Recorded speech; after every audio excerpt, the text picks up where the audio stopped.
Okay, good morning, everybody, and welcome to the March 21st BOCC meeting. Would you all please rise for the pledge? I pledge allegiance to the flag of the United States of America and to the republic for which it stands, one nation, under God, indivisible, with liberty and justice for all.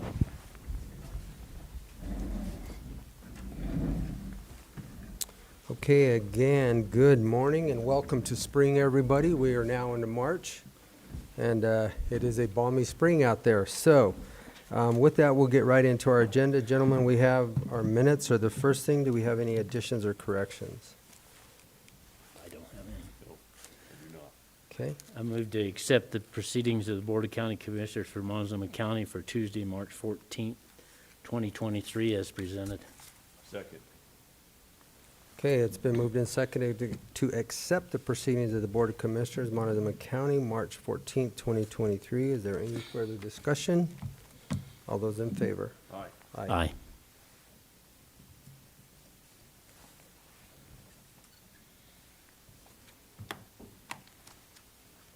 Okay, we have no planning this morning, so we're going to go right into public comment. Board of Montezuma County Commissioners welcomes you to this meeting. Person speaking during public comment will be limited to 3 minutes, or depending on the number of people wishing to speak, it may be reduced to allow all members of the public the opportunity to address the board. When addressing the board, please state your name and address for the record prior to providing your comments. Comments to individual supervisors or staff are not permitted, and participants may not yield their time to others. And with that, the public comment session is open.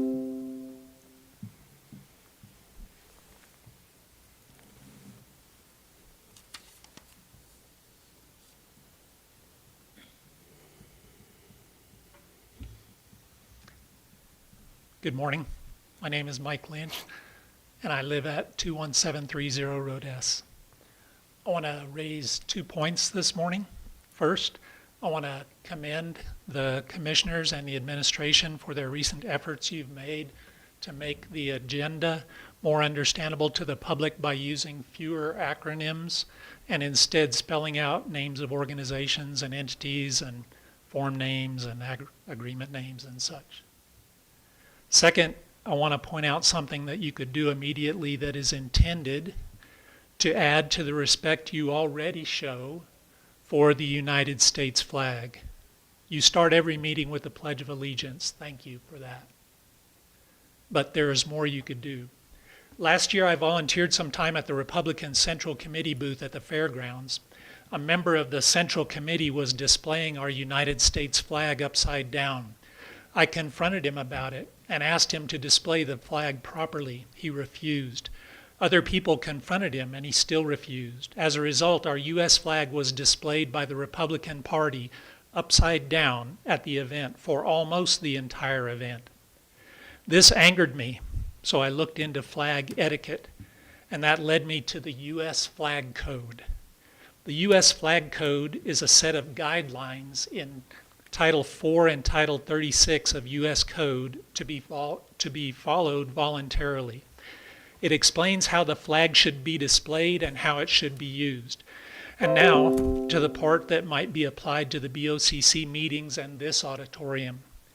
Under Part 7, titled Position and Manner of Display, and Paragraph K, the Flag Code says in part, when displayed from a staff in a public auditorium, the flag of the United States of America should hold the position of superior prominence in advance of the audience and in the position of honor at the speaker's right as he faces the audience. Any other flag so displayed should be placed on the left of the speaker or to the right of the audience. In this auditorium, the U.S. flag is displayed by staff on the speaker's left and on the right of the audience. When I look around, I don't see a convenient place to display the flag by staff to the right of the speakers. Perhaps you can solve that problem. But I also see a place of blank wall behind you and to your right. That might possibly be an alternative if the flag were hung on that wall. Either way, there would be more honor and respect given the flag if it were displayed to your right. Gentlemen, I'm presenting you with information that apparently no one else has bothered to point out until now. With all the people who have visited in all the past meetings in this auditorium, it surprises me that this has not come up sooner. The information is now yours. You may do with it as you see fit. I might also point out the American flag should be to the right of all other flags. This current display is not good according to the U.S. flag code. Okay, thank you. Thank you.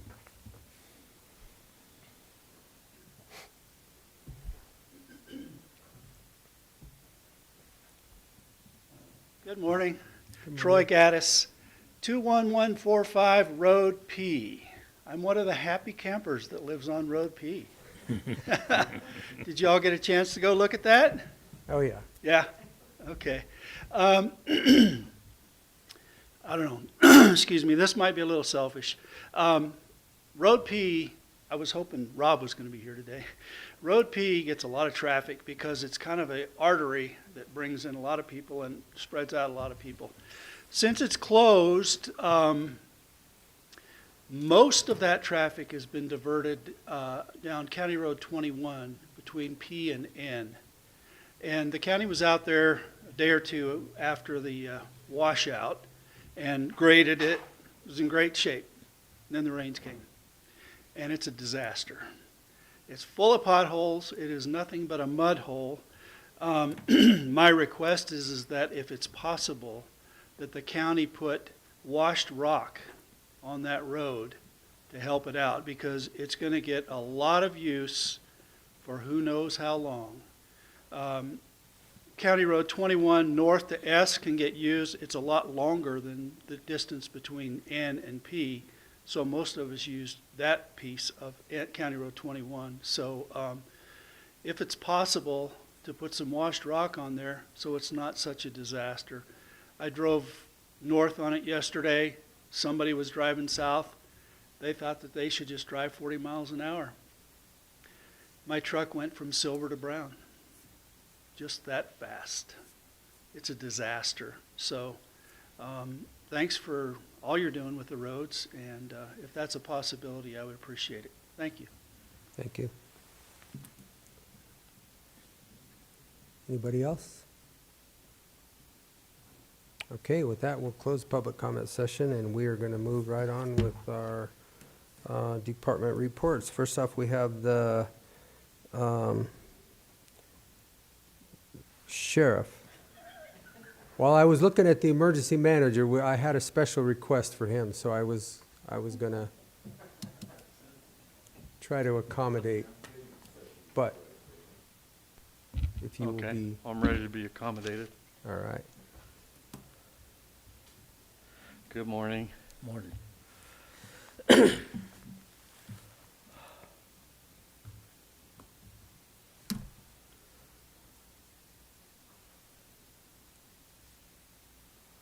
Ta-da. Okay. First up, for the month of February of 2023, total calls for service was 1,484. The biggest problem was traffic crashes and traffic problems, of course, in the month of February, as it's going to be for this month as well.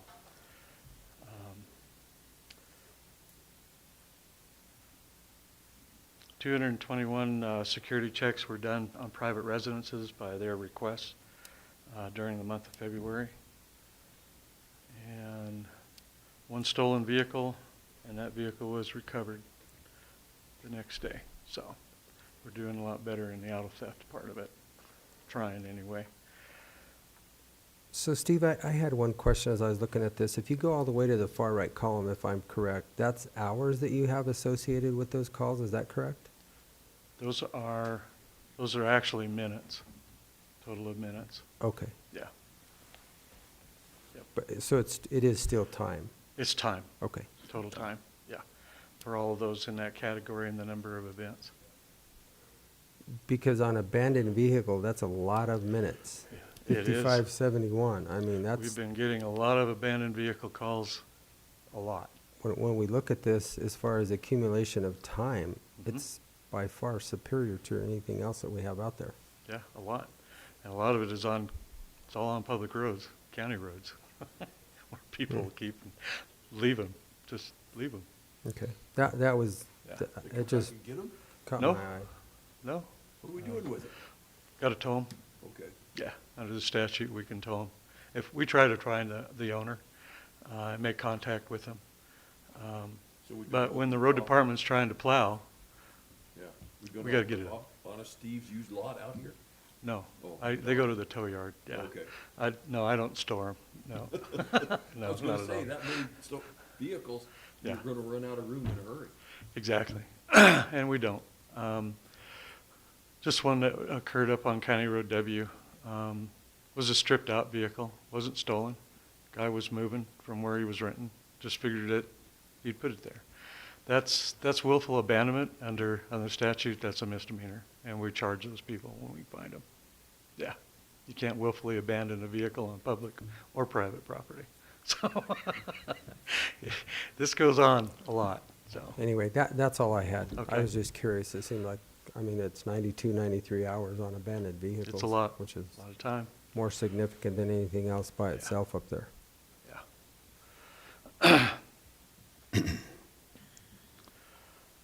And for the jail report, this is our transports for the month of February. Jeez, criminy, thing's touchy. 6,875 miles were traveled. That's a total of 293 hours, 2 deputies, 19 adults were transported. The cost for those transports, as far as per diem and motel for the deputies, is seen here, $537.09. This does not show the transports that occur for those that are being extradited back here. Those will be under the jail costs themselves, or the transport costs themselves that you'll see. It's roughly around $3,000 to go and transport somebody from the state of Florida back here. It's a lot of money, a lot of time. This actually shows what our monthly intake was for the month of February, how many days or how many inmates that we had in the facility in the detention center. Highest was 89 back on February 27th. Right now we're holding approximately 68, so that has reduced, thank goodness. For the monthly arrests, you can see how many people were arrested on a single day, how many were released from the detention center.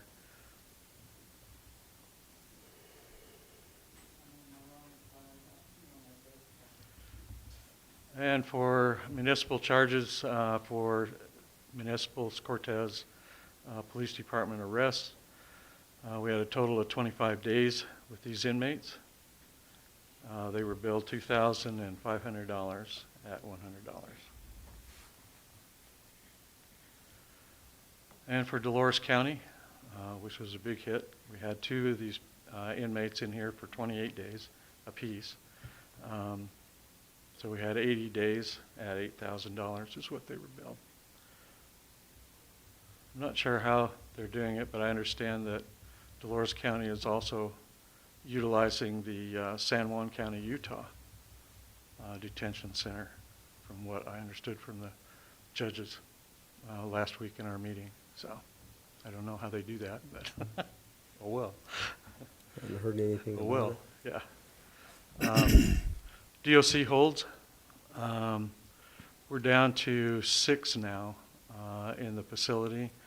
Most of these have already been transported back to DOC. We have a total of 109 days of these inmates being held. The longest was 28 days. They were billed $10,900 at $100 a day, and we all know that that's not what they'll pay.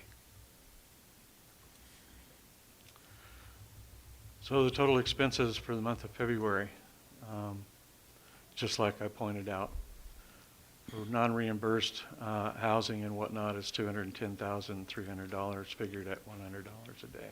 That's $2,200 236 inmate days. Fees paid to the sheriff that ended up in the county Department of Treasury.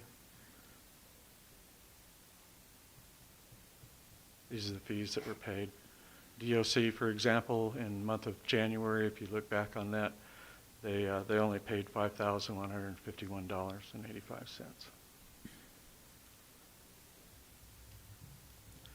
The cost for juvenile transport, I am successful in getting reimbursement costs from DYC, and that's where that $3,670.54 comes from. Okay. It's going to be a rather large amount that I'm going to ask for reimbursement from DYC in the next month in April during a juvenile's trial. We're having problems trying to figure out exactly where I'm going to be able to legally house this juvenile. Thought we had it figured out in Farmington, New Mexico. There is a youth detention facility. There's 4 of them in the state of New Mexico. There's 6 in the state of Utah. The closest one is Price. I'm not going to transport every day from Price. However, district court is trying to figure out whether or not we can actually house this juvenile out of state still. Don't know. So our juvenile detention is in Buena Vista, is that the closest one? No, Grand Junction. Oh, Grand Junction. Yeah. Is there a problem going across state lines with that individual? That's what I understand that there could be. At first, the district judge felt that there wasn't going to be a problem, but now he thinks there is, so he's trying to work that out. I won't know until later, but we have to come up with a plan B and a plan C. Not real sure exactly how that's all going to work out. It's gonna mean a lot of personnel overtime costs to house this person, whether it be at a holding cell in the combined court or some other type of local facility that we may be able to put this juvenile in. There's a lot more requirements when you're trying to house a juvenile than an adult.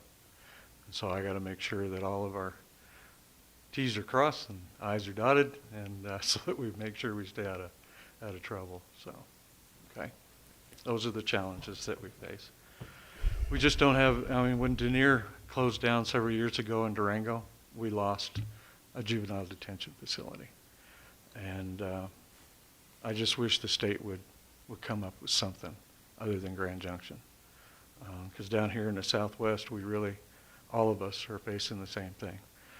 La Plata County uses a pilot to fly. However, for the 2 weeks that this trial is going to be going on, that person's not available. And I can just imagine what the expense would be too, probably more. So when you have to leave so early from Grand Junction to get here by court time and then return, it's not much time for the juvenile either to decompress and whatnot. So it does cause some problems. Those are the things that we're facing. So other than that, our total deposits into the Treasury Department, $117,668. Okay. At the Dispatch Accountability Committee meeting that was last Thursday, I'm going to present you with the agenda and the notes that you have, so that you have all of those. Thank you. You can get Did you into go the to that? budget by going didn't to get- I didn't know. colorado.gov, apparently, and the directions I've written down in there. The big thing that you'll see in there is that the IGA that I presented to you sometime back hasn't been signed, so they were asking. It's like, and one says that they contacted one of the commissioners and said they never saw it, so I don't know. Might want to look for that. I don't think we've ever, It's up to you guys. we've never seen an IGA, and I don't sign anything until it's went through Sure. legal and the administrator, so I can assure you that. Sure. Okay, I'm done. Okay. Got questions? You would please notify me of those meetings, if you remember. For the accountability meeting? Yes, You please. betcha, sure will. I'll make sure you get on that. I appreciate it, yeah. We need to have one of you there, so, okay? Yeah. All right, I'll be gearing up with the emergency manager and whatnot. He's got a lot of things to talk to you about, so, okay, Okay. thanks. Thank you. All right, George, Coroner.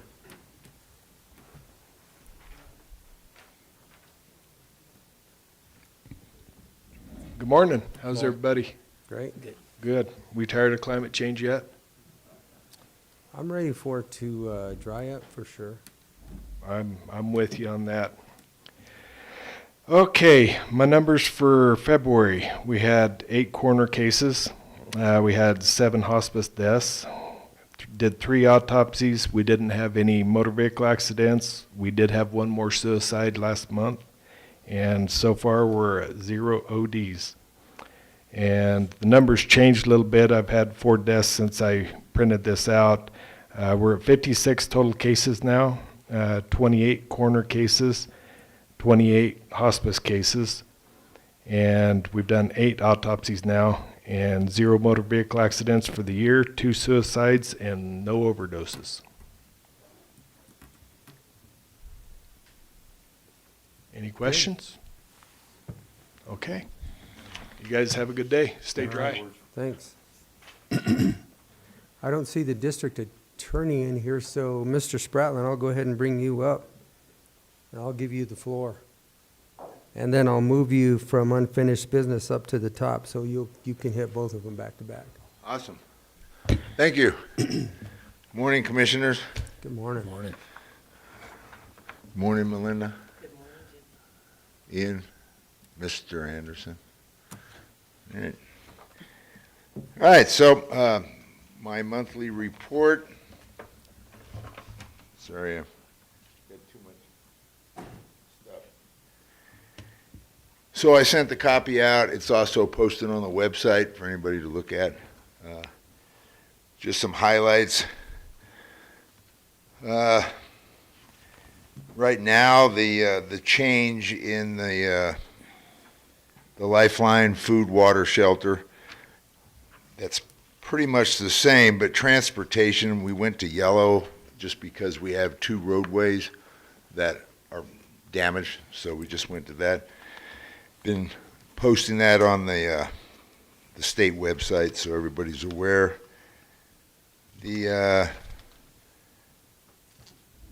On the budget, they approved the 3rd and 4th quarter of last year. So I've been in contact with the our treasurer here. So we should anticipate the final 3rd and 4th quarter coming in, which is, well, I had it here somewhere.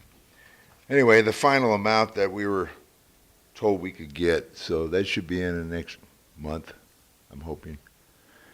And then the generator project, I called the state. FEMA has numerous grants across the United States, so we're still waiting on that approval for the generators. So that should be in, I hope, by the end of this quarter.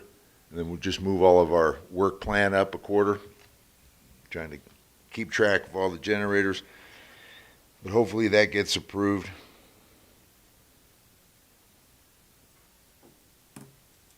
So yeah, 3rd quarter is 10,331 and 4th quarter is 13,191. So, and they did approve. They are working on approving this year's grant. It just takes a long time, but pretty much it's approved. So I'm still filling out quarterly reports, sending them in. The state's getting a little quicker on that kind of stuff. So, and then the rest of it is pretty much situation report, what's going on with the floods. So any questions on monthly stuff? Nope. Pretty Good? straightforward. Yeah. Just keeps you informed of everything that's going on in my office. One. I was with you all day Saturday, I know. You I know were. what's You were going part on. of my office Saturday, yeah. As we were reviewing the entire county. Running around checking stuff. Okay, so that's it for that. You want me to just move right ahead into Move the right ahead. drought? Yep. Okay, If you're already up there, we'll just move you up ahead. that's awesome. Thank you. Kind of been a little busy lately. So I sent this document to you guys. It was not until Sunday night late when I finished it, so it didn't get, in the packet, of course. But we have a copy of it, and I'll just go over it. Basically, this Montezuma County 2023 runoff incident that's going on. So we opened up, basically we've been pre-planning since 2020. Our team, our Emergency Operations Center group, our staff. So we've been planning and working on various incidents. Everything from plans, procedures, we vetted things, we exercised and we approved plans, and then you guys approved the plans throughout the last 3 years. Or at least, pretty much the last 3 years. So we've been through fires, power outage, snow, transportation route issues. A lot of our staff were deployed to disasters. It helped us figure out other knowledge and how to better prepare for critical incidents. So again, it's showtime. We're back up and running virtually, and we meet twice a week. Virtually, and then we're on phone calls and emails and in person throughout the week, different staff members.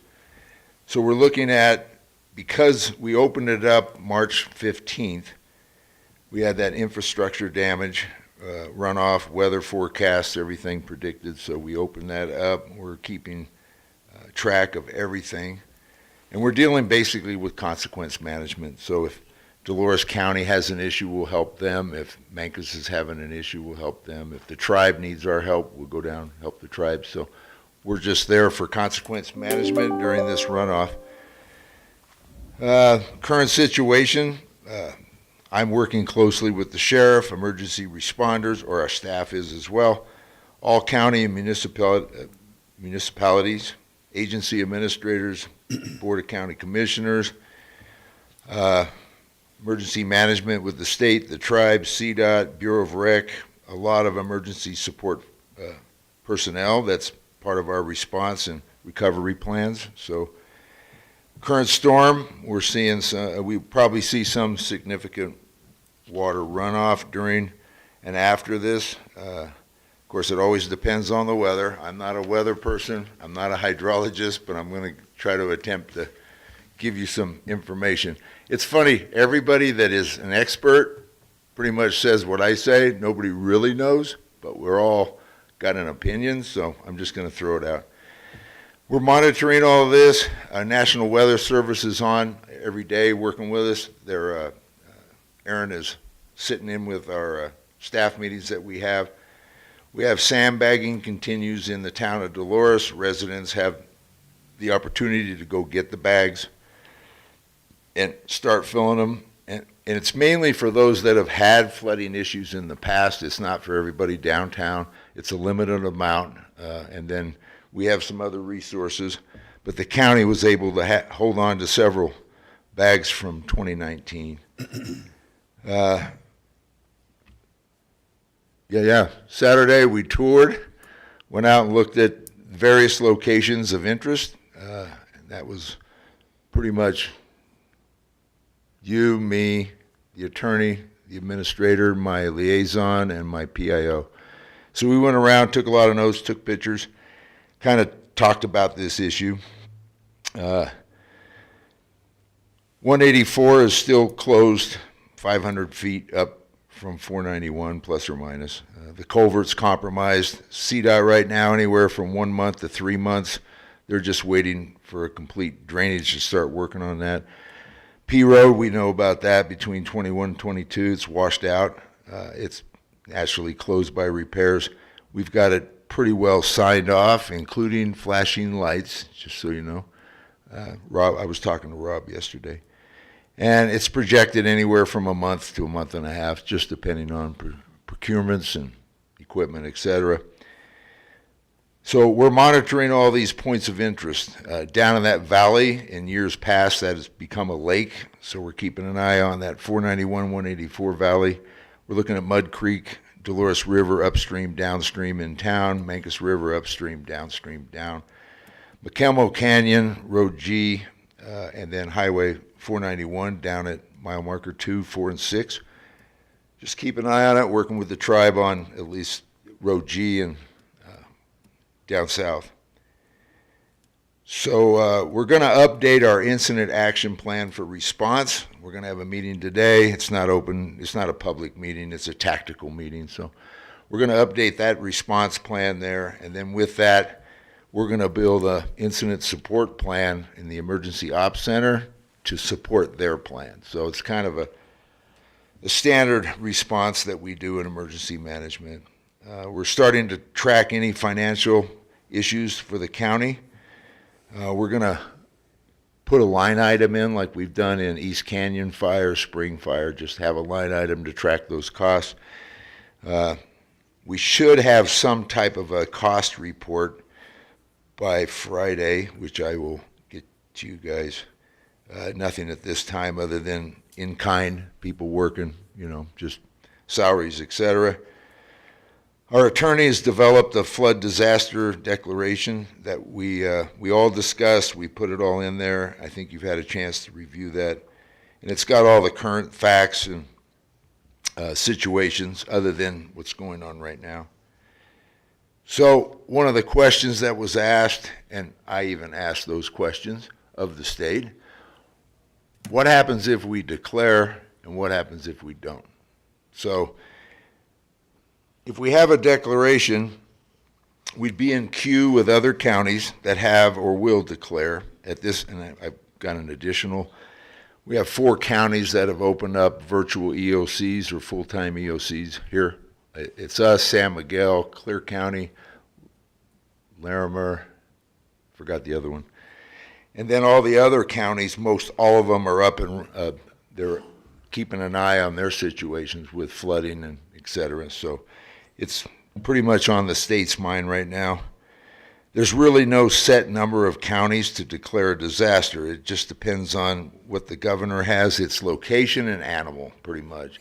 Similar to Lake City. When Lake City had 27 avalanches and they were pretty well locked in, the state went ahead and I believe they declared an emergency based on that and some other San Juan County issues.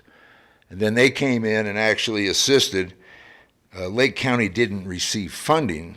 What they received was about $1 million in assistance. So they brought in teams and people to help, and we had a small sandbagging operation going on there. So all these factors come in, whether the governor wants to sign an executive order or if he wants to declare. So it's based on overall damage in the state, overall weather effect, transportation routes, infrastructure damage, injury, loss of life, political pressure, etc.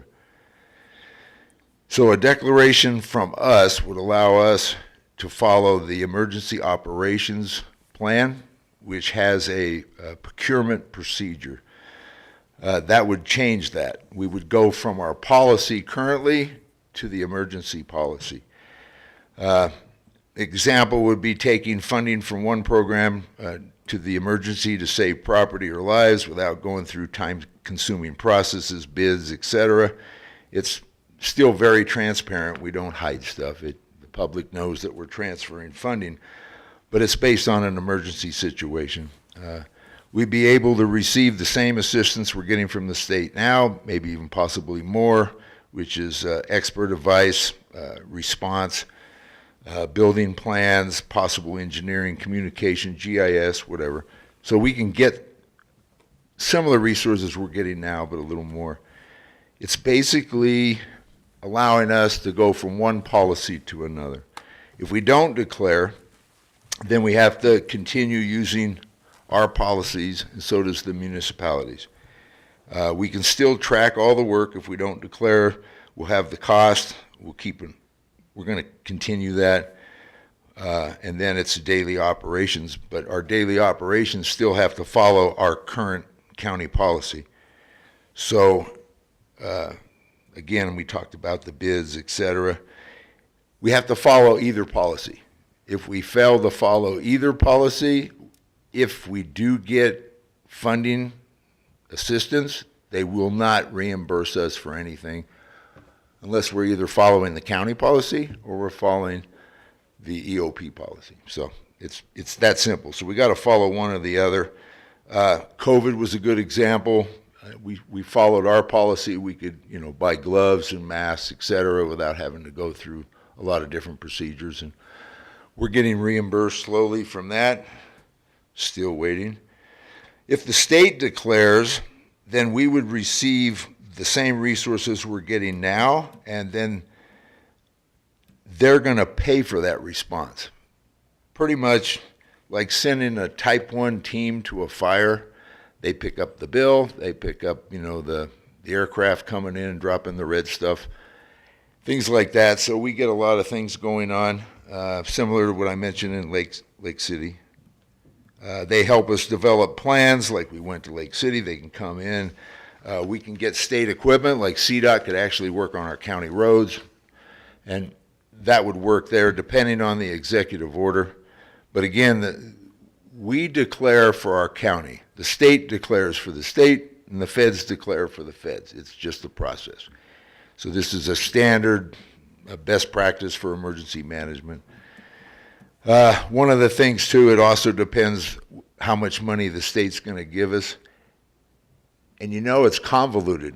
I've been studying this for 3 years. I still don't have it down. But it will depend on the disaster, the animal, the location, and then what are your initial damage assessments? And we've got 2 of them right now. The federal declaration kicks in, and it works on a per capita share. So it's $4.40 per population, 26,022, figures out about $114,400,000. And that's for uninsured property. But that figure then goes into a calculator, a federal calculator, it pops out. I guesstimated right now that changes around 2 million. So then we get to play with that. And if FEMA approves the state request, then of course it goes up to the federal government and then the president signs it. So that's kind of the process. I've had some different people asking me that as well. So if we had 2 million, reimbursement expenses, programs to start for loans again like it did in COVID. We had that public assistance grant, we had BRIC grants, it's 75-25, but our share could go from 25% that we have to pay out of that 2 million, it could go down to 10. We could fill $114,000 with in-kind and the things that the county does. So our amount would be a lot lower, and that depends also, do we have an EOP? Do we have a hazard mitigation plan? Do we have a debris management plan? Do we have, all that stuff, procurement, finance plan? And when they see all of that, they say, hey, this is great. So the cost goes down, and we can start working on getting reimbursement. And then, of course, the state's going to ask for damage all across the state, and that will also bring in another section of funding. So it's kind of convoluted. So before I give my recommendations, I went on to the 9 different websites that show the flow. And Before you answer that, let me ask a question. Yes, sir. Do any of them agree with each other? yes, Really? they're close. Okay, so they didn't agree. They're close. They're close. They didn't You're agree. right. That's kind of what Officially, 7,600 versus 7,000 CSFs in Dolores. So the cubic feet per second from 2019 to 2023 for the Mancos River, this is the gauge near Toyac, so higher up it'd be a little less. So it's showing in 2019, it went up to 400, and then it did this small stuff, maybe got up to 200, and then in January, July, January, divide that in half, September, October, it shows a spike, which is our normal runoff, et cetera, in 2022, and it spiked up to almost 500. No damage, no overflow of the rivers. So that's one of them. Then McElmo Canyon. Saturday, you were correct. We've never had, well, I shouldn't say never. That's a bad thing. At times, we have had it go up to the banks and flood some of the farmlands, et cetera. But as far as the actual road, the 10-mile marker 10 that we looked at has had some flow over the top of it. But according to all the sites, we've never had that area flood because of the river. We've had it because of the water table. Irrigation ditch. Correct. Yeah. The irrigation ditches are full, then it fills with water. And then the watershed, when we had the thunderstorms in 2021, and I have a map of that too here, it shows it peaking up really high because of the water table, which actually put debris and damage all over G Road. So this is the chart that shows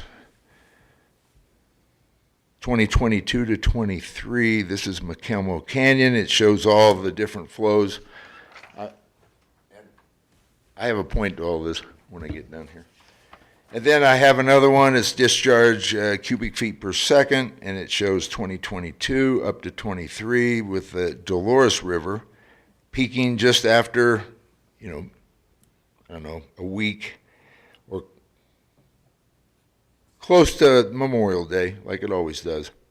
So it peaked up to almost 2,000 cubic feet per second. To top out is around 7,000. So we're still well under that. And this is showing the graph what happened in 22 and 23. This is another one of the Dolores River that is just from March 12th to March 18th, showing the spikes by footage. So we're at the 3-foot mark, March 17th, around midnight when it started flowing. And then it's peaking back up towards March 19th, towards that 2.9 foot.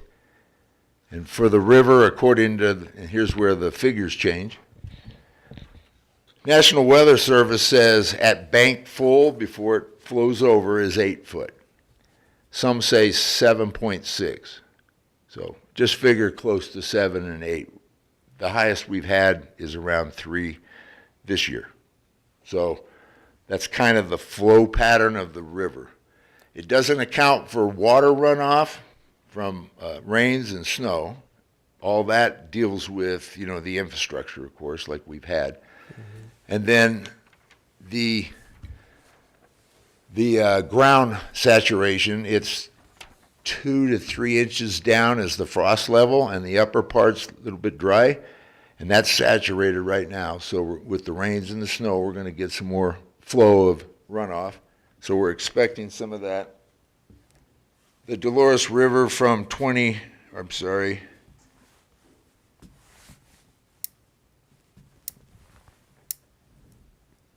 So I went back to 1921, and that's when it peaked at 7,000 in 1922, and in 1923 it was around 6,000, just under it. 1948 we had the same problem. 1950 something we had the same problem.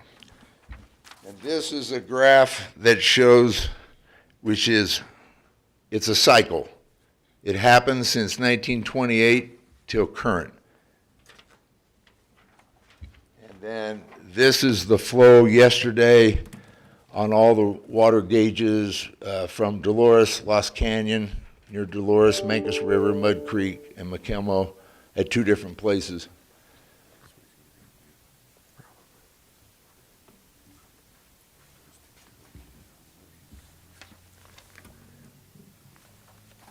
So it's a lot of information. I've been spending a few days researching it, talking to just about everybody.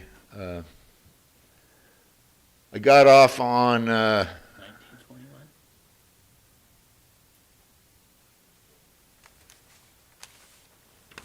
just more stats to confuse you. So, again, I think the bottom line is the rivers that I'm aware of, other than the trailer park down, or the trailer houses, or what we had in Dolores, and I don't know, I want to say 80-something, that it went over the bank a little there, it got into them. We get the ground saturation when the river rises. So when the river rises, the ground saturates and it actually comes up around it. We have river rafters that like to play in the beautiful roaring water, and we do some rescues. We have sandbags ready for that. We're building a plan today, as I said, and then we're just going to support the entire county dealing with water runoff or any kind of flows. With that, looking at the trigger points that we have, and the main ones were transportation routes that are damaged. That's why we put together the declaration. So I'm asking the board to review the declaration. Hopefully, more questions that you have, naturally discuss this with the sheriff and the attorney. They're the ones that try to keep you guys out of trouble, all three of us. So that's why we're here. I'm giving you that info. I do ask to consider this declaration. It just makes it smoother and easier. It doesn't, in my opinion, for me, because I know what it does, it's standard best practices for emergency management to file it. The state doesn't really care as long as we file it and move through the system. But a lot of people use the word disaster and they think, oh my God, the word disaster. Well, it also means an incident that impacts us, not only, a major disaster according to the definition we have in the EOP. So these are incidents that have occurred. I think it's wise to do that, but again, I let you guys look at it. This storm is almost, won't be over. We got a lot of rain coming with this today. So we're going to see what that does on watersheds, et cetera. And then, of course, the runoff in the monsoons. They're predicting now late June, but probably early July now. And that's when the temperatures warm up. So we're going to see some more of this river flow, a lot of the upper mountains, mountain off. So I'll let you digest this information. And I give you all this so you can make a valid, informed decision. That's kind of where I'm at. All right, thank you. Thank you for your input. Yeah. I throw out so many stats, that way it confuses everybody, and then you don't ask And questions. a lot of that was because of our tour on Saturday, a lot of the questions that were coming up, because as we went from all the way down at Ismay's, County Road G, obviously P Road, 184, up Dolores Norwood Road, looking at all of the, whether it was rock or water coming over the road down there, which there wasn't, by the way. And at mile marker 10, that's typically due to irrigation water, not water coming out of McElmo Creek, just like you stated. So I think the IAP, the Incident Action Plan that you guys are looking at today is Yeah. good. We're thinking ahead, but we truly, if you look at the terminology of what we were discussing on Saturday, we actually have a nuisance right now. We don't actually have a disaster. We have a lot of nuisances. CDOT has a nuisance. We have a nuisance. As the public comment this morning, that's a nuisance. It's not a disaster. Everybody is still able to get back and forth. So to declare a disaster right now, in my opinion, would be somewhat premature. Planning for it, I think, is definitely what we're doing and the proper response for that at this point in time. But that's my response. We have the declaration ready. We can sign it.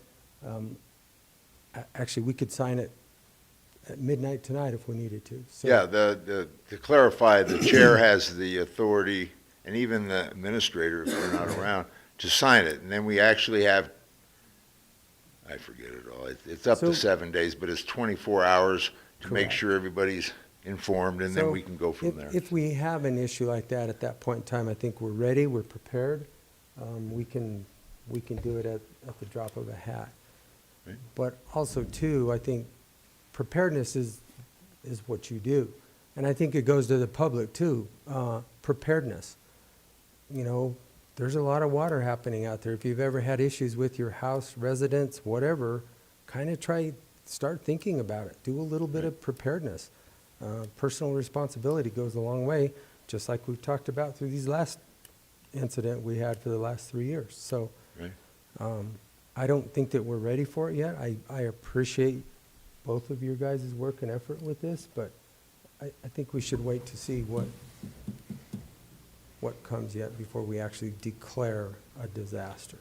Right, and you're right, preparedness, we've been working on marketing that for 3 years, for everything. And back to the community, there's 26,220, whatever, residents.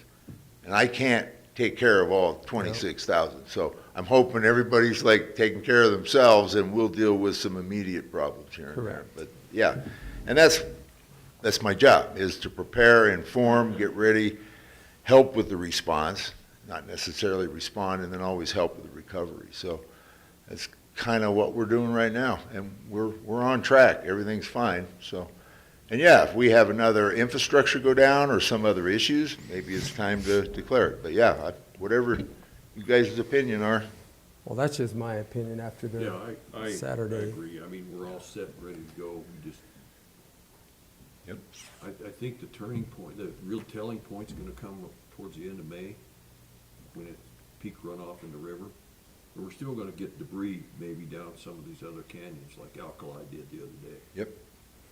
Yep. And we've been checking all the culverts and looking at it. Rob has, so we're prepping, trying our best to see what happens. You know, we got a few more of these coming, and so. But I appreciate your efforts, specifically here in public, because hopefully everybody is watching, or not, the audience can share it with friends, family, neighbors, whoever, to, really start thinking about it. If you think you might have an issue, what do you need to do to be prepared if, Yeah. this worsens? So, Snowstorms, power outages, things that we Whatever it deal might with, be. fires, et cetera, yeah. so Okay. I appreciate your efforts. Thank you. Sure. Good? Commissioners? Yeah. I guess what's your opinion, Ian, as far as? I think from a legal perspective, the statute gives very broad discretion to the localities in terms of their ability to declare a disaster. It doesn't really do a great job of defining what a local disaster is. I think the danger of declaring a disaster too soon is you run into a situation of sort of like the boy that cried wolf. When you declare a disaster, there's significant things, as Mr. Spratlen talked about, there's significant things that happen. And I mean, procurement policies are in place for a really good reason. And it's important that we follow those policies unless it's absolutely necessary that we don't. At this point, certainly Jim's way more of an expert on this sort of stuff than I am, but I think from a legal perspective, I think when you declare a disaster, it better be a disaster. It better be the kind of thing where you have to take immediate action. You have to get things done outside of procurement. So at this point, based on what I saw when I went around the county with Commissioner Candelaria last night, I don't think we're there. But Yep, and like I say. It doesn't mean that we won't get there, but we No, no. are ready, Yeah. we are I'm- prepared. If I have to sign it at midnight, I can sign it at midnight, Right. knowing what we And, have. and the idea is to help our county, that's that procurement thing, but I don't disagree with anybody's opinion here. This is why we're here. And again, we have in our procurement policy currently, we're gonna follow that one. And as long as we follow it, we're good for reimbursement if this thing does its thing. And in it, you do have sole source in there, and you do have, you can move quickly if, for P Road, up at Road P, yep. So that, CDOT's also got the same almost procurement policy, so they can work on sole source and get that, on 184 done. So, yeah, I understand. I like it cleaner, neater, signed off, and I'm ready to go, but I understand where you're coming from. I get it, but I agree with the attorney. When we actually sign it, we really need to have a true disaster, Right, not a nuisance. everything that I've been hearing now, everybody is naming them or calling them nuisances, which in reality, that's kind of what we have. So I think we can follow the procurement policy that we have in place, and we're still good to go if we need to sign it in 5 days. Sure. We're ready to go, and we can do whatever we need to do. Okay. And that kicks that horse in, which includes, emergency management has a lot more power, and, the sheriff and the administrator, et cetera, when it comes to procurement and ordering people around. But our county works well together, so that's not the issue. It's just more get stuff fixed as we move forward. So, yeah, I'm good with it. All right, And- thank you. And just one final comment I would make, and I think this, you guys certainly understand this, and it probably goes without saying, but, Mr. Spratlen's been such an asset in terms of getting out in front of this stuff and coming to legal and working with us and working together. That's huge, because now we've got the document in place. When it's time, if we need it, we've got it. And so, certainly from a legal perspective, it's always nice to be out in front of things. And so, just from my office, thank you. It's Yeah. it's a huge You're help. welcome. He actually runs from me when I walk in his office. He says, "Not you again. You want another MOU? What do you want?" So, yeah, it's good. No, All Jim, right. thanks. Yeah. Seriously, we're- it's good for you. It's all, With what it's we all have about going, preparedness. we got a team going on. That's responders too. All of our responders are rock stars. They all know, what's going on. So, yeah, it's a good team in Montezuma County, so we want to keep it that way. So, Yeah. Okay. we're doing Good good. job, All right, Yeah. thank you. good job. All right, with Thanks, that, Dave. I see Clarissa on the line. She's been there for quite a while, so we're going to go to the Zoom. Clarissa, you have the floor. Thank you. I apologize for not appearing in person. I'm scheduled for another back surgery, so I wanted to at least address a few things with you gentlemen. We haven't had a DA. The governor still has not, at least publicly, announced that he's appointed one. So the AG's been coming in and helping substantially. They've been amazing. We were able to have a jury trial and just be able to continue docket consistently, which has been great. So I am short-staffed. I had a few support positions leave. I can't hire anyone until the district attorney is appointed. So that's been a little rough for the rest of the staff, but we're making it through it. And yeah, otherwise I think we're just plugging along and sort of been in emergency mode. But I think we are hopeful that we'll hear an announcement this week. I'm hoping maybe even today, and we can just get things rolling. I have a very long list for whoever's appointed to be speaking to them directly about a few urgent topics. I don't know if you gentlemen have anything you need me to put on that list. I'm happy to, but otherwise I just figured give him the rundown and have him come and introduce himself and talk to you guys at the next meeting. I mean, I don't have anything, Clarissa, at this point in time. Commissioners, do you? No, I don't at this time. So, yeah, if he comes down, come and introduce us, I'm sure that if we talk to you, we'll have questions. But still, obviously, the biggest question is, how soon are we going to get a district attorney? Yeah, I'm going to email the governor this morning. I was assured that they would have an announcement on Friday, and we're at 10 a.m. on Tuesday and still haven't heard anything. So I'm going to contact them today and find out. Okay. How about anything out of the Attorney General's office, Clarissa? I didn't hear that. Anything out of the Attorney General's office? Sorry, all I'm hearing is something about the Attorney General's office. Yeah, is there any help? This isn't somebody. Yeah, Go ahead, Jim. Sorry. I was going to just repeat it for you, but if you got it. This isn't. Yeah, so the Attorney General, a different one has been coming down every week, and they've been able to help with docket and whatnot. I don't know how much pull they have on anything else. I've kept asking, but they're just here and helping with docket and helping us stay afloat, if that answers your question. Yes, it does. Thank you. All right. So much for that. Thank you. Yeah, thank you, gentlemen. All right. Have a great day. Smile. Yeah. It'll get better. Yeah, well, and I'm scheduled for back surgery in the morning, so just dealing with that also on top of all of it. So Sure. Well, good luck. thanks, I appreciate it. Thank you. Bye. All right, now we're going to move right along to a decision on a Heritage Museum lease that was presented to us yesterday in a workshop by Mr. Brown. They're basically asking for a 5-year extension. Do we have that, or I don't see a representative? So I actually got a copy of the lease yesterday, and the way it was drawn up, it was an initial 4-year term, and then there was an option to extend 3 additional times for 5 years each. And in order to enact that, they had to ask for an extension 30 days prior to the expiration of the lease. Now, the lease has already expired. And so I don't have a final copy of the lease ready to go. I guess what I need to know from you guys is term-wise, what do you want to look at? Do you want to look at, I think yesterday, I believe it was a 3-year term was the ask?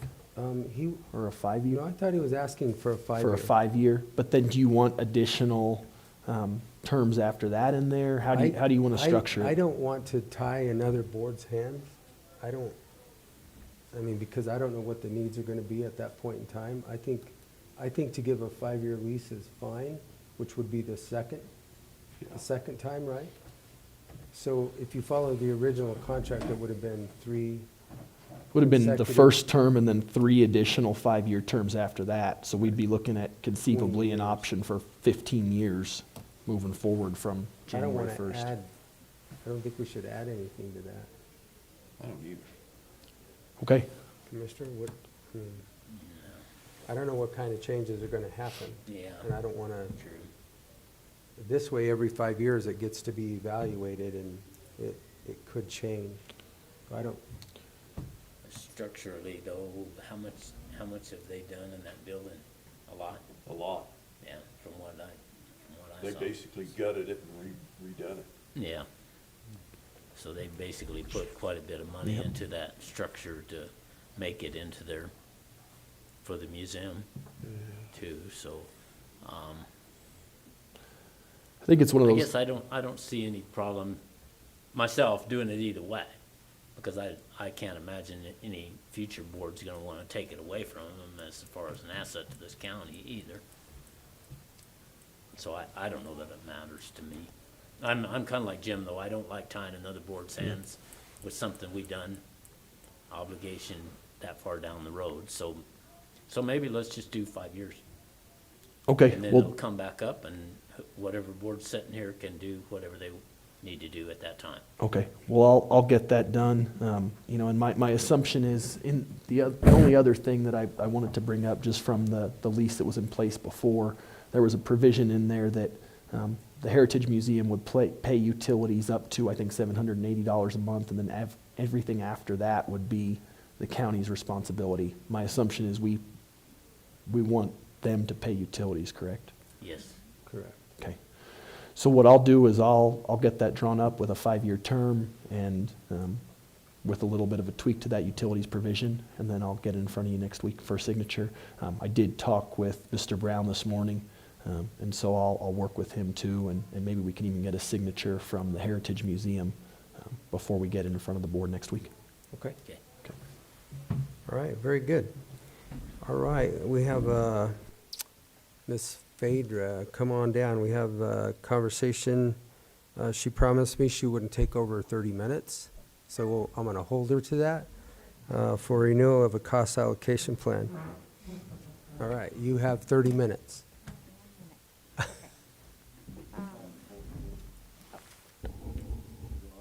Yep. Good. So the contract, which Ian's looked over. Phaedra, I don't think the mic's on, Oh, it says on green. does it? We had a guest here yesterday that messed with microphones, so Can you hear me now? mine's No? probably not getting out either, so. No? Try another one. Now? Try another mic, Oh, try another mic. yeah. 2 or 3 of them, what the heck. Now you can hear me? Yeah. Yeah, Pull there it we go. closer. Okay, Pull it closer. closer. Okay. There you go. Can you hear me now? Okay. So this management company that we've used they've helped us with our cost allocation plan that's required. And we have seen significant increase in what we were able to get using this company to help us get our expenses and everything that we can actually put towards this plan. I want to say we received over $88,000 in reimbursement for last year, or in 2021. And in years past, I went back and I think it was only about 30,000. So them assisting and working with us has enabled us to collect more of those monies that we can get for providing those human services in the county. So I don't Okay. know what questions you have. So I've looked at the contract. The contract's fine.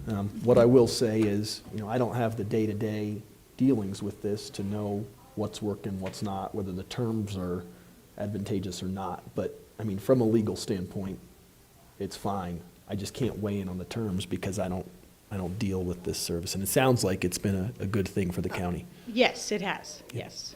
Prior to this, Majors and Haley was doing this in addition to our audit. I think that they work with over like 60 Colorado cities and counties. So they know what they're doing. It's more in depth than we had provided in the past. I have like 4 phases that we go through for specific information to give them, and then we meet with all the departments that are involved, making sure we have all the information to them.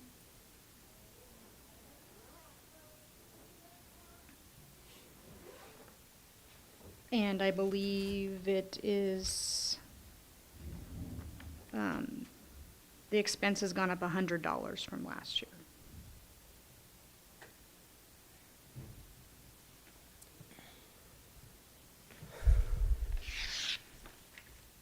And it also helps us with other aspects of the budget. If there's questions, this is You guys- another tool that we can use. Right. Do you guys, commissioners, have any questions at all? I don't. This seems to be working fine, except like this.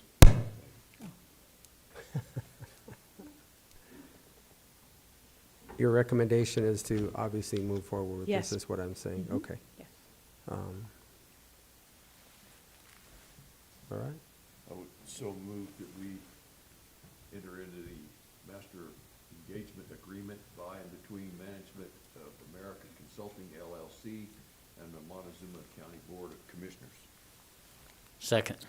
It's been moved and seconded to accept and enter into a master engagement agreement by and between Management of American Consulting LLC and Montezuma County Board of Commissioners. All those in favor? Aye. Aye. Thank you. Thank you. Less than 1 minute, right? It'd take near 30 minutes.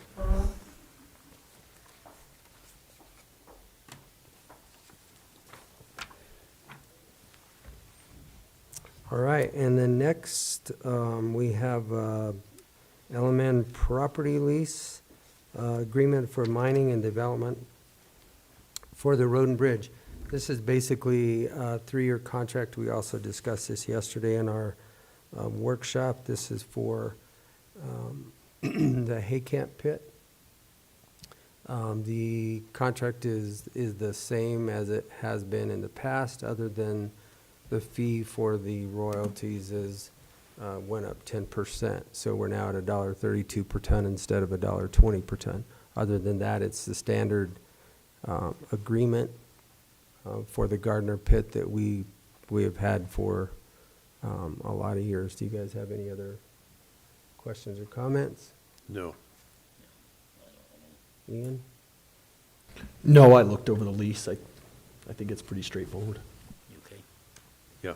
I move to sign this lease agreement for the mining and development of road aggregates between LMN Properties LLC, here now, the owner, and Montezuma County Board of County Commissioners for Montezuma County. Second.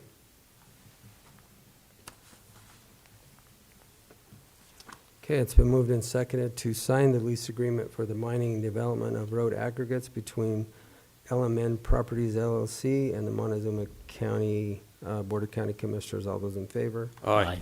Aye.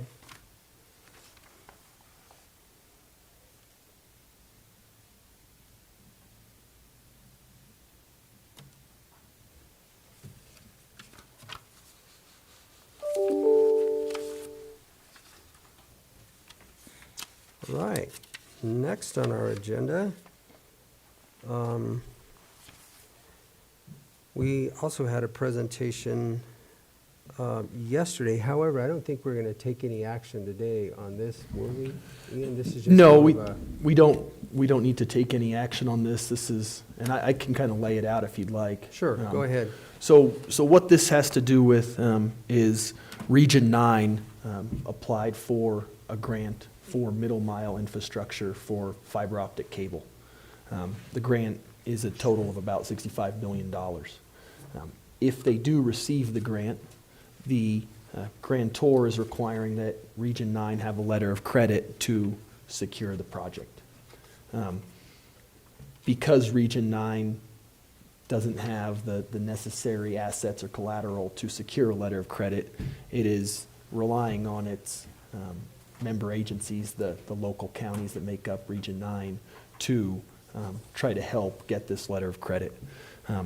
What Region 9 has done is, in conglomeration with some local banks and lenders, they've discussed some different options to try to get a letter of credit. Obviously, the big difficulty here is that local counties like ourselves, the Constitution does not allow us to pledge the credit of the county.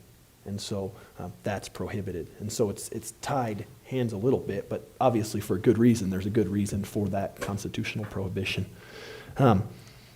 Where Region 9 is at right now, they've kind of narrowed it down to 3 different options.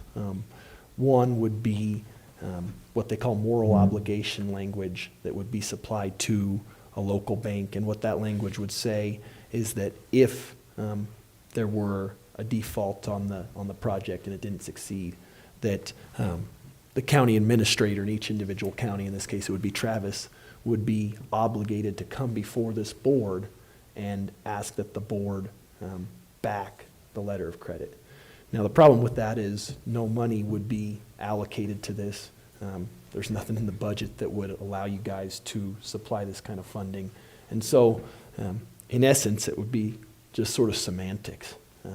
We talked about it yesterday during our workshop and why that would not be a good idea. I think it's always a bad idea when you promise to do something that you have absolutely no ability to do. And so that moral obligation language was one of the options. The other option that was discussed was what they call a 6320 corporation. It's a very complex legal mechanism by which a nonprofit company, in this case Region 9, would work with member agencies, in this case the counties, to form a district that would then work to sell bonds that would then secure the project. It's very, very complex, very, very time consuming. I don't think any of the other member counties, at least during the meetings that I've been a part of, have been very interested in the 6320 Corp for a variety of reasons. And most of it has to do with complexity, but there's some other reasons as well. And then the final option that was discussed was a waiver. There is an option for a waiver for this letter of credit. There are some things that need to be done in order to obtain that waiver. I think that the concern from Region 9 is that the waiver could conceivably put the grant in jeopardy, but it's a little unclear whether that's going to happen or how much that would happen. And so Region 9 came in yesterday and presented. I've been part of a lot of the meetings leading up to yesterday's presentation. They discussed with you guys the 3 different options, and I'll let Commissioner Candelaria speak to the choice, but my understanding was the board felt like the waiver was the best option. So they suggested to Region 9 that they move forward with the waiver. Obviously, Region 9 is comprised of a lot of counties. They're in the process of reaching out to their members to get some guidance as to what they're going to do next. But at least from this board's perspective, at this point, it was suggested that Region 9 seek the waiver. Yep, and I mean, you laid it out perfectly with that overview, so I don't really have anything to add other than for the public. Obviously, the moral obligation language was something that we kind of almost laughed at. And then the 6320 organization, the complexity of that would be way more than what we could dive into with staff and resources that we have, and that wasn't appealing. So the only real option that we had was to request the waiver, and hopefully that waiver will be able to be granted. But that was, what they were asking was how did we feel as a county moving forward with the rest of the counties, and that's what we left them with. So we will seek a request for that waiver for that grant. All right. Questions on And that? I would just add, it's really up to Region 9 what they're going to do. We didn't make any sort of an official decision one way or the other. We just gave a suggestion to Region 9 as to how they Right. might move forward. Right. Commissioners, anything else? No. Okay. All right, now we're going to move Miss Jerry. We have under new business, we have a special event permit for Community Connections. Ooh, that's small. My name's Jerry. I'm from Montezuma County Clerk and Recorders. I do the liquor license special events and renewals. I have one with Community Connections Incorporated for a malt, vinous, and spirits liquor license to be held at 30100 US 160 at the fairgrounds on May 5th from 6 p.m. to 10:30 p.m. I have the outstanding certificate for their organization. I have a letter from the county giving them permission,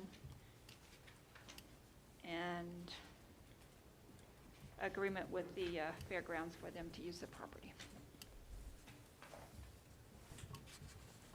Okay. Do you guys have any questions at all? At one point in time, the sheriff wanted to know If we had enough if we had enough staff. or to he had enough cover it To cover before this. we, I haven't heard back from him. I'm pretty sure I emailed him saying it was going to happen in May, Okay, but I haven't heard anything back from him so yet. because they would have to have security for a Yeah, special they have- event, And I so. think they've talked to them about the security. They are right there. These are the ones that's gonna be it, and they've already talked to, was it Justin or the sheriff? The sheriff. That they have talked to him about the security out So there. do you have the official email back that, I don't have it with me. No, I don't have it with me. so we kind of made a promise to the sheriff that until we had an official statement from him saying that he had the staff to cover the special events, that we would not approve them, because Oh, I as didn't soon know as that. we approve them, then he's struggling to get staffing to cover the special events. Okay, So so it was I an will- agreement that we made that until we get an official email or something from him, that Okay. we will not approve Okay, these I will special get a hold events. of, will 1 So- week make a difference? We actually have a meeting with the sheriff on Thursday Okay, to discuss more of, how much staff he's gonna need and all that for the event. so next Tuesday I can bring back To- with I that. would just bring it back Yeah. Tuesday Yeah, and make sure okay. that we have an official, See, I didn't know that. something from the sheriff, because that was an agreement that we made with him that He didn't tell me if we that. just keep Had no idea. approving these and he doesn't have the staff to cover them, we're really putting him in a Yeah, bad He did situation. not bring that forward with me, that Okay. he would have to make sure he had enough staff for all these, so. So then we're Okay, I we're will. gonna put this off Yes, yes, until till next week, just because, that doesn't put you in a bind, does it? no, No, it shouldn't, Okay, not with the state or anything. I mean, we still have time to get this in since it's May. yeah. So we still have time to get it into the state and stuff. And yeah. Okay. So just, and then also too, anything moving forward with Yeah, those, Jerry, I- make sure that I will, before now you on, yeah. present to us, make sure that we have And he's, an official statement from him saying, yes, I can, or Yeah, no, I'll I print out cannot the cover email that- these. from him to- yeah, this is just basically at the fairgrounds. Yeah, Just the events at fairground, fairground. yeah. Yeah, I've got 2 or 3 more coming up, so I'm glad to know that. Just the Okay. fairgrounds. And just so you guys know, I mean, I don't want to speak out of turn here, but it is a lot of time to come down here and sit through the meeting. I mean, I don't think if the security stuff gets resolved, I don't know that there's going to be any other issues. So you don't necessarily have to come back next week. We can move this through as long as the security stuff is resolved, as Right. long as you guys are okay with that. Yeah, correct. You wouldn't have to be here at all. Okay, So, Yeah, we appreciate your Okay. time. Yeah, thank you. yeah, I will go get the sheriff, well, Okay, talk with these guys, yeah, and I will be. okay. sounds great. Okay. Thank you, folks. All right, moving right along, we have, today we're gonna have a conversation with our grants coordinator, Mr. Dobry. Come on down.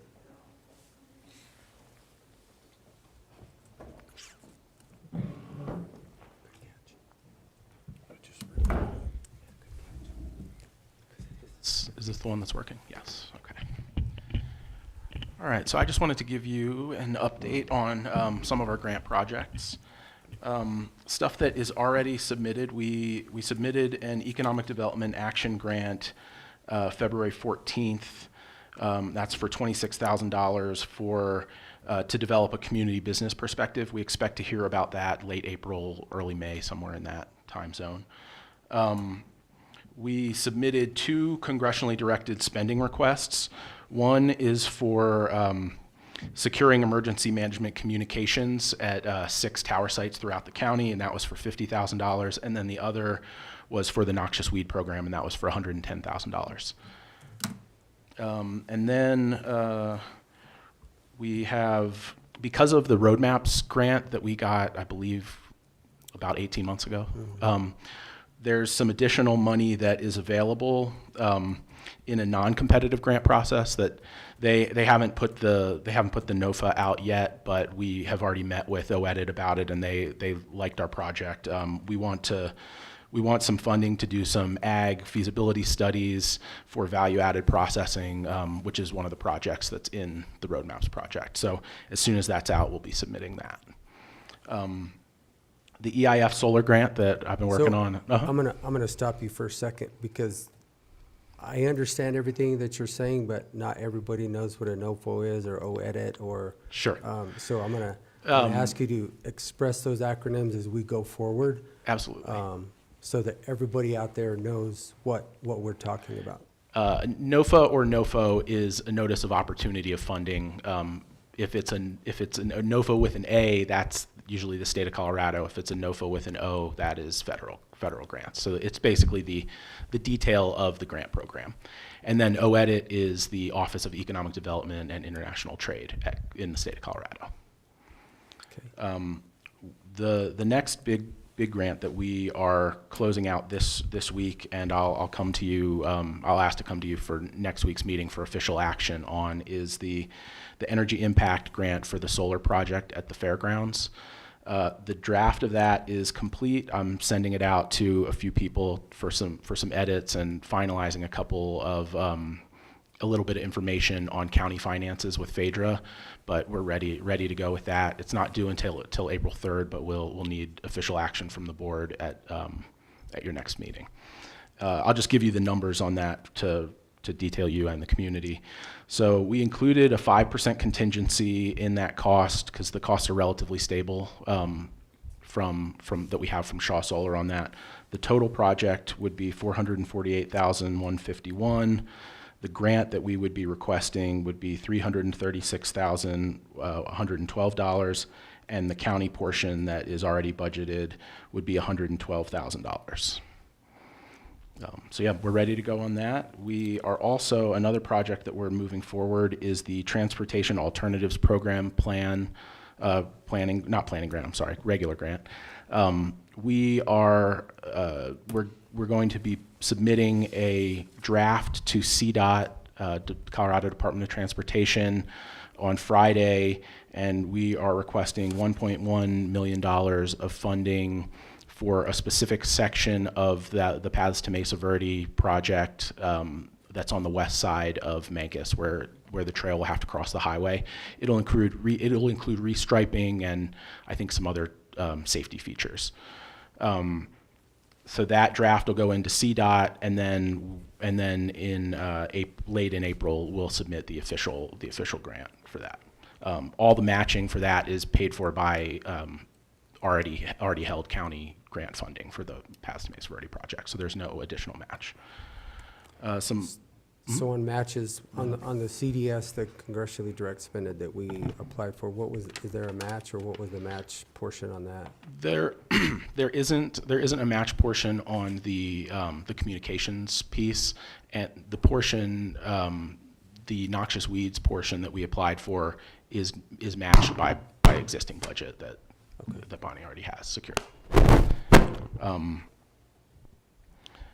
So another grant that we are looking into and going to be submitting an application for is the Recycling Resources Economic Opportunity, and that is up to $30,000 grant. It's a mini grant from Colorado Department of Public Health and Environment, CDPHE, and that grant will become active on April 1st. That's when they'll send all the information out, due at the end of April. And I already have all the information from Mel at the landfill to send that in, so we're ready to go on that. I'm also researching and working on potential grants for fiber projects, senior services, road and bridge, wildfire defense, and then also related to Proposition 123 and housing. With that, if there's any other questions that you guys had, I'd be happy to answer. Commissioners? No, I don't. appreciate the work Okay. you're doing. Thank you. All right. Thank you, Rob. Thank you. Have a great day. Have a great day. County Attorney? You know, I covered most of my report with the NGIA stuff. I spent some time in meetings last week and doing some research on the different options. And other than that, I don't have a lot to report this week. Okay, very good. County Administrator, Mr. Anderson. Really busy week. We met with Rob last week to discuss the Montezuma Valley Water membership fees. Just Montezuma Water. Montezuma Water, I'm Leave sorry. Valley out of it, 'cause then you're That's Valley guy. Two different. irrigation with domestic. Sorry, Commissioner. But we have another follow-up meeting tomorrow to discuss the membership fees and see if we can come up with a conclusion on that. Met with Christy Cunningham, Veteran Services, regarding our Veteran Service Center. And we're working on the 2024 budget guidelines for the department heads and elected officials for next year. Hopefully that'll be out sooner rather than later. Just some fine tuning with that. And then Saturday, obviously, most of the day was out looking at some of these target areas and identifying potential issues. And again, we all identified them as pretty much nuisances, so. And then a lot of personnel. Okay, thank you, Travis. Commissioner Copenhaver, I'll go to my left today. Last Tuesday, when I left this meeting, I went up to Grand Junction to the wolf reintroduction meeting with the U.S. Fish and Wildlife Services. We met with Representative Bolbert before that meeting, had some discussion about the different programs that are going on, not just the wolf, but then when we went to the wolf meeting, it was advertised as a public comment meeting, and right before the meeting, they changed it and would not take any public comments during the meeting. You have to submit them online or written comments. You couldn't, there's no public comment at the meeting. Representative Bolbert got mad, got up and walked out. Obviously, you know, the whole process of whether they can move an endangered species into Colorado from some other state, they have to go through some type of NEPA process in order to go capture wolves in some other state and bring them into Colorado. Just for information, but anyway, they went through their whole process that they're going through, and they're taking a shortcut because there's a type of NEPA that's a experimental population, basically movement. So you can go through a real short NEPA process in order to do that. Well, their study and basically what what it does is it don't make them study all the different significant impacts that it's gonna have when they put those wolves in here. So, but it's just a shortcut for them to do. It's what it looked like to me, that they can give them approval to catch some wolves in one of the other states and bring them into Colorado by this shortened process. Just from the questions that were asked and the questions that were answered, most of the questions that were asked of them, you know, they would just say they didn't figure it was going to be a significant impact. Well, when you look at you put another predator on top of like the sage grouse or any of these other species that we're trying to recover, and you put an alpha predator like a wolf on top of it, it's going to be a significant impact. There's no way in the world you can look at it any other way. It's going to be an impact. So I mean, the whole process just is a mess as far as I'm concerned, because I don't think they're really looking at the impacts before they're doing this, before they're going to allow this. And they have no management plan. They have no number as to how many wolves they're going to let it get up to before they start managing them. They have none of that set up yet. But they're moving ahead with this process. So it's very concerning what they're doing to me, because you know, you can look at the way wolves migrate and stuff, and I'll guarantee you what, they're not going to stay just in the mountains. They're going to end up out on the east slope. They're going to end up out in the plains. They're going to end up all over the state. That's what it's going to amount to. So I think the impact will be significant in a few years. If they move these things in here, our game populations and hunting and everything else is going to be decreased tremendously. It's just what's going to happen. On Thursday, I had basically a meeting with Southwest Water over different legislations and different proposals that's going through the state right now in the legislature, and there was some discussion about some stuff that's coming up.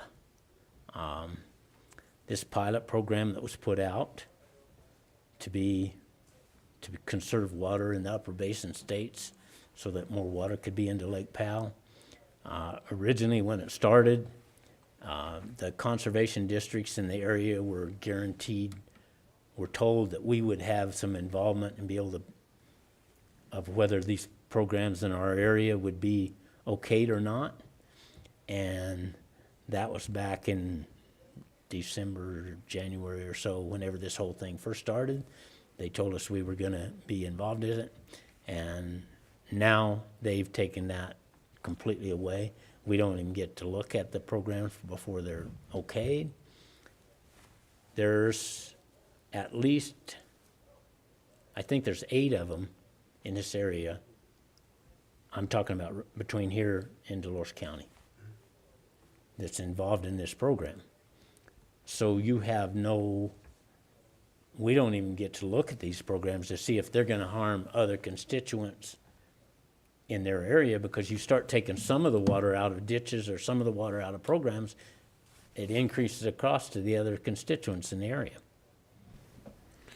Gerald, how exactly do the programs work on the ground? Like, how does it unfold? Well, what they're basically doing, I think almost all the ones that are here, instead of raising alfalfa, which takes quite a bit of water, they're changing over to like sorghum or Sudan grass, which grows with a lot less water. Okay, so they can cut their water consumption down, so they're not using as much. Well, in our area here, I can see where it's probably not going to go out of the system, because it's going to stay in McPhee, because they have no other way to do anything with it. So it's probably not really going to hurt anything in this area. But you take in different areas, if you take 2 or 3 big shareholders out of a community ditch or a mutual ditch, the cost to all the other shareholders in that ditch is going to go up, because of the expense of the maintaining and of the ditch is going to stay the same. But when you take a few big constituents out of there, they lease their water out and don't use their water, then the cost of delivering that water goes up to all the rest of the constituents in that ditch. That's the main concern that like we have at the Conservancy District is, what's the cost to the neighbors of you doing this? Because there is a cost to it in most places. So that's the concern. I mean, when they did this pilot program before, here, 3 or 4 years ago, they did a program, a demand management, they call it a demand management program. When they did this up in Grand Junction, they did like the whole canal. If you got paid so much an acre to not irrigate your ground, but the ditch company actually got so much of the money to maintain the ditch for the rest of the constituents in the ditch. Well, that's not gonna happen this time, because they're taking these things individually and nobody's looking at the actual cost to the other constituents in the area. And we're not getting, and instead of what they promised us that we could look at these things, they've taken that all away. And so They're then, making the decision on a state basis and we don't get a look at it. so then the program would contemplate doing this for a period of years and then putting Yes. it back into some kind of a complete use to satisfy your beneficial use requirement? Well, it's for so many years, they're gonna have to sign up to do this, yes. I don't know. We don't get a look at it. So I don't know what kind of agreements they've made, because they promised that we would have the ability to look at these, and they've taken it away. It seems though, like, I mean, if there's not use for a period of time, if they're not using their water, then they would lose it in theory, right? Well, that's what Colorado law says. Yeah. But they've passed a law to exempt them from that. Okay, that's what I was They wondering about. passed- They basically are passing a law to exempt them from any loss in the use it or lose it Yeah, law in the state of Colorado. gotcha. There's a lot of things going on that's kind of questionable what it's going to do to Colorado water law in the long term, in my mind. That's what concerns me. And the fact that they can do this in your conservation area and stuff and not.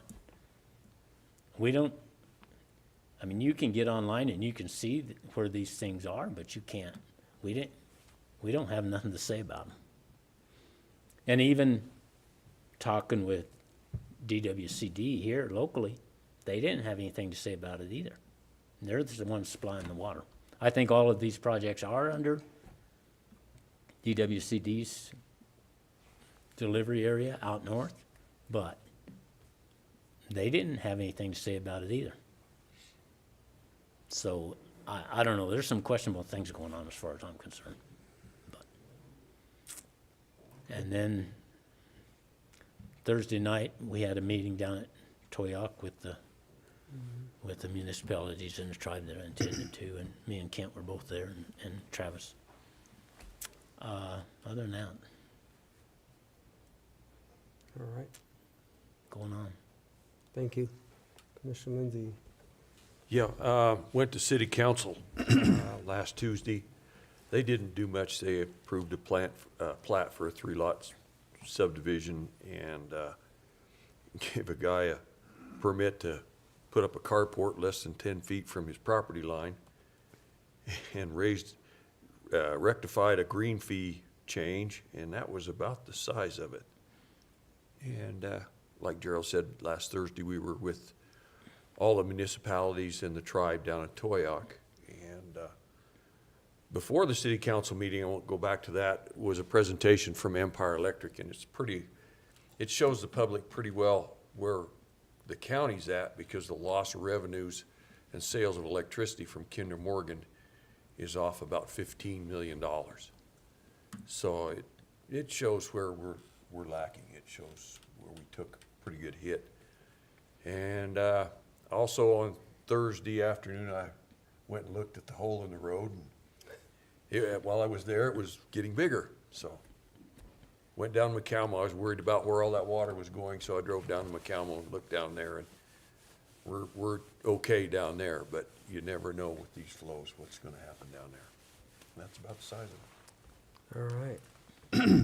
Well, after our meeting Tuesday, I got ready, drove to Denver Wednesday, and then spent 2 days at CCI, all of the 9 different steering committees, agriculture, wildlife and rural affairs, general government, health and human services, justice, public safety, land use and natural resources, public lands, tax and finance, TRED, tourism, resort and economic development, transportation and telecommunication, and we went over all of the bills that are being presented.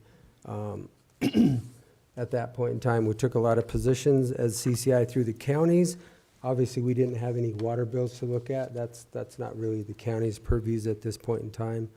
And we voted, and then I was able to leave there at a relatively stable time to beat the snow coming in, and got home very late Friday night. We had our, as Travis mentioned earlier, we did our Montezuma County tour, going around looking at all of the county, looking at all the nuisances that we have at this point in time, and then with the preparedness, with our emergency manager talking about preparedness that we're working towards. We had our workshop yesterday. Some of the issues have already come before us that we've taken action on. The NTIA grant for the middle mile fiber, we talked about that a little bit, coming at a later date. The sheriff put forth a couple of grants that he has, a peace officer's grant and an opioid investigation distribution grant. We talked about the LNN Properties lease agreement for the mining development. And obviously then we had a presentation from Jeff Brown for the Heritage Museum. And that is it. So gentlemen, anything else for the good of the county? No. Okay. Motion to adjourn. Second. All right, it's been moved and seconded to adjourn this March 21st, 2023 meeting. All those in favor? Aye. Aye.